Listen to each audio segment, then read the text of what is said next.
6. Timeline. So here's a suggested timeline for your pilot program. Week 1. Onboarding and orientation. This is when you get your participants set up in your product or service. You want to make sure they understand how to use it and give them just enough guidance so that they can be successful. Weeks 2 through 4. Active usage and feedback collection. So during this time, your team will be actively using your product or service. And it's important that you collect feedback from them regularly. You do this through a weekly email survey, which we'll talk more about later. You may also want to do some one-to-one interviews with a select group of users to get a deeper understanding of their experience.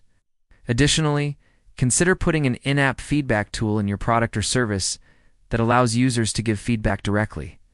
Week 5. Midpoint check-in. At the halfway point of your pilot, it's a good idea to check in with your participants. This is just to make sure that they're enjoying the product or service and to answer any questions they might have. This can be done through a quick call or meeting. Week 6. Wrap up and final feedback. So towards the end of your pilot, you should start to wrap things up. This means sending out the final survey, collecting all of the feedback that you can, and then analyzing it. Now let's talk about some success metrics. What are you going to use to measure the success of your pilot program? Here are a few ideas. First, engagement rate. This is the percentage of active users. So how often are people actually using your product or service? You want to track this over time and make sure that people are using it on a regular basis? The higher the engagement rate, the better. Next, completion rate. So what percentage of people are completing the tasks that you want them to complete? For example, if you a customer success team and you want people to complete a certain number of tasks in order to be successful in your product or service, you would want to track the completion rate of those tasks. Again, the higher the completion rate, the better. Another metric you could use is a satisfaction score. It could be collected through a survey, and it's just a way to get a numerical score on how satisfied people are with your product or service. You could also ask for qualitative feedback through open-ended survey questions or during the interviews that you reconducting. It's important to get both quantitative and qualitative feedback so that you can get a complete picture of how your pilot program is going. Another important metric is the number of critical issues that are identified. Critical issues are issues that are blocking or preventing users from being successful. So you want to track the number of critical issues that are identified during your pilot program.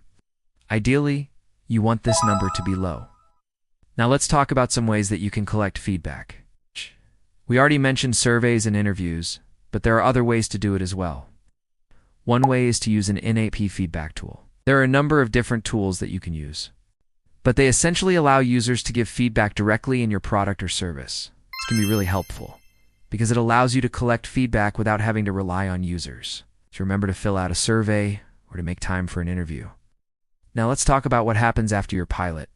Once your pilot program is over, it's important to take the time to analyze the data that you collected.